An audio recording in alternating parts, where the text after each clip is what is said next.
नमस्कार दोस्तों, स्वागत है आपका हमारे YouTube चैनल प्रेरक कहानियाँ में। तो आइए सुनते हैं आज की कहानी।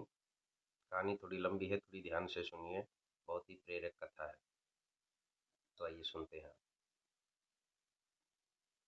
की माता से प्रार्थना करते हैं, बड़ी भक्ति भरी प्रार्थना। मत राख हम तो तोहरा माया के बस में, पर तू काहे मजबूर मैया।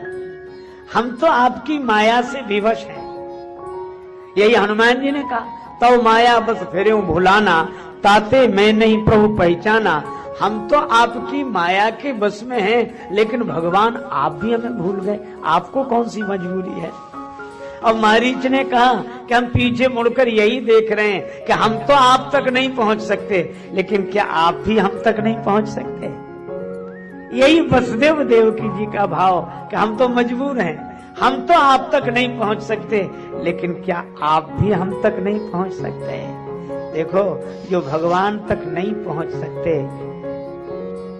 उनकी पुकार परमात्मा तक पहुंच जाती है, और वह याद ही दया बनकर उन दया निधि को प्रकट कर देती है जीवन में। ये जबां पर जब कभी घबरा के तेरा नाम आता है, सुना है तेरी रहमत का सहारा काम आता है। नाम कब? रात में। क्यों?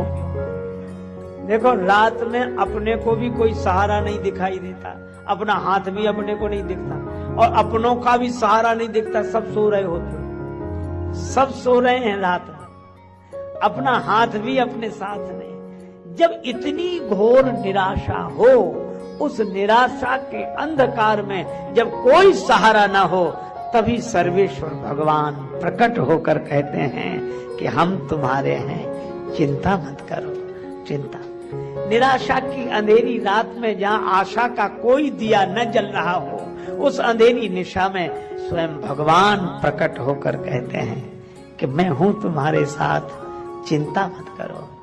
तुम जेल छोड़कर हम तक नहीं आ सके, तो हम अपना धाम छोड़कर तुम्हारे पास जेल में आ गए।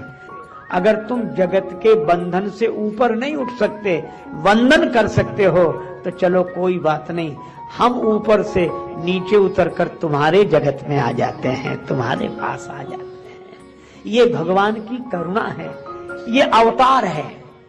ऊपर से नीचे उतर अवतार, इसलिए सीढ़ी को कहते हैं अवतरणी का।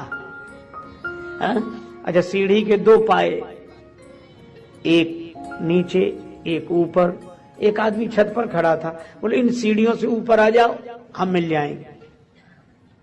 तो कई लोग चढ़ गए, एक आदमी बड़ा कमजोर, बोले साहब हम तो नहीं चढ़ सकते। तो ऊपर वाले ने कहा फिर हम तक नहीं पहुंच सकते तुम। तो उसने कहा कि इन सीढ़ियों का उपयोग क्या केवल ऊपर चढ़ने के लिए होता, नीचे उतरने के लिए नहीं होता। तो ऊपर वाले ने कहा कि होता है। बोले तो इन सीढ़ियों का आधार लेकर जो ऊपर चढ़ सके सो ठीक, जो नहीं चढ़ सके तो इन सीढ़ियों का आधार लेकर आप ही नीचे उतरा। तो ये संकेत क्या है? ये साधना ही सीढ़ी है, और इसके दो पायदान है, दो सीढ़ियां हैं। कौन सी? एक नाम, एक रूप, और ऊपर है परमात्मा। वे कहते तुम नाम रूप से ऊपर उठाओ तो हम मिल जाएंगे। तो जो समर्थ हैं वे नाम रूप से ऊपर उठ गए, परमात्मा तक पहुंच गए। लेकिन भक्तों ने कहा हम निर्बल हैं, हम नाम रूप से ऊपर नहीं उठ सकते, तो तुम ही नाम रूप लेकर नीचे उतर आओ तो बड़ी कृपा होगी। तो जो नाम रूप से ऊपर उठकर परमात्मा तक पहुंच गए, वे ज्ञानी जन हैं। पर भक्तों के लिए भगवान अपना कोई नाम और रूप लेकर प्रकट हो जाते हैं, ये अवतार है। और वही हुआ, भगवान प्रकट हुए। एक बार एक सज्जन से चर्चा हो रही थी, तो ऐसी विनोद की बात है, तो उन्होंने हमसे कहा कि आप राम जी के भक्त हैं। हमने कहा हाँ, अगर हैं तो तुम अपनी बात कहो। बोले आपके राम जी तो दिन में आए, पर कृष्ण भगवान तो रात में आए, क्यों आए? तो मुझे विनोद में एक बात सूझी, अरे हमका उनको रात में आना ठीक। बोले क्यों आए? अरे हमका चोर तो रात में ही आएंगे, दिन में थोड़े ही आते हैं। चोर तो रात को ही आएंगे, दिन में थोड़े ही आएंगे। सो मैंने तो विनोद में कहा था, वो ऐसा कैसे कहते हैं, और कृष्णस्तु भगवान स्वयं। और आपको पता उन्हें कोई नहीं पकड़ पाया, हमने कहा वो चोर कैसा जिसे कोई पकड़ ले? अरे बोले वो रातों रात चले भी गए। हमने कहा चोर सवेरे तक थोड़े ही रहते, रात को ही चले जाते हैं। लेकिन भैया यह है तो विनोद की बात, पर भगवान कैसे चोर है। नवाम मुझ श्यामल कांति चौरम श्री राधिकाया हृदय से चौरम अनेक जन्मार्जित पाप चौरम चौराग्रगण्यम पुरुषम नमामि। ऐसा चित चोर कौन? श्री कृष्ण प्रकट हुए और कहा क्या? ने कहा मैं ही तुम्हारा 8वां पुत्र हूं। प्रकाश हो गया। निराशा के अंधकार में नारायण प्रकट हो जाएं तो प्रकाश हो ही जाता है। भगवान का दिव्य दर्शन हुआ। माता देवकी जी को, वसुदेव जी को सभी आनंदित हुए। अच्छा, भगवान भी बड़े विलक्षण, कहने लगे गोकुल भेजो। वसुदेव जी ने कहा कि भेजे तो तब जब हम खुद जा सकें। ये देख रहे हो हथकड़ी, पांव में बेड़ी, हम कैसे ले जाएं? हम तो खुद बंधन में। भगवान बोले नहीं, हमको तो ले चलो, ले चलो, हम यहां नहीं रह सकते, हमें लीला करनी है। अच्छा, लीला कहाँ होगी? लीला तो गोकुल में होगी।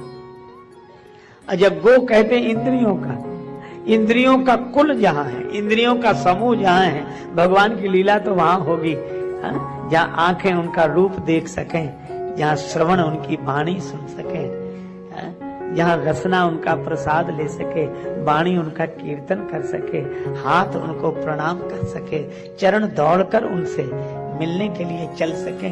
इंद्रियों का कुल गोकुल, वहीं लीला होगी। इसलिए मुझे यहाँ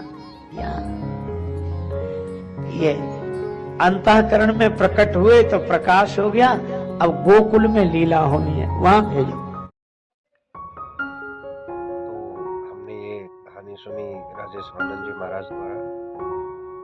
इसमें उन्होंने बताया कि जब हम भगवान को पुकारते हैं, हम भगवान के पास नहीं जा सकते। अगर दिल से पुकारते हैं तो भगवान स्वयं आकर हमें दर्शन देते हैं। जानकी माता ने भी जब कहा कि हे प्रभु, हम आपके पास नहीं आ सकते, तो रात के अंधेरे में श्री कृष्ण जी ने जन्म लिया और कहा, माता जी मैं आपका 8वां पुत्र हूँ, मैं आपके पास आ गया। इसमें स्वामी जी ने बताया कि रात के अंधेरे में जब कोई साथ नहीं देता, उसी प्रकार जीवन में जब चारों ओर निराशा होती है तो स्वयं सर्वेश्वर भगवान हमारा साथ देने के लिए आते हैं। हमारी श्रद्धा अगर सच्ची है तो भगवान हमारा साथ जरूर देते हैं। यही इस कहानी का सार है कि जहाँ पर कोई आपका साथ नहीं दे, उस समय सच्चे मन से पुकारने पर भगवान आपको सहायता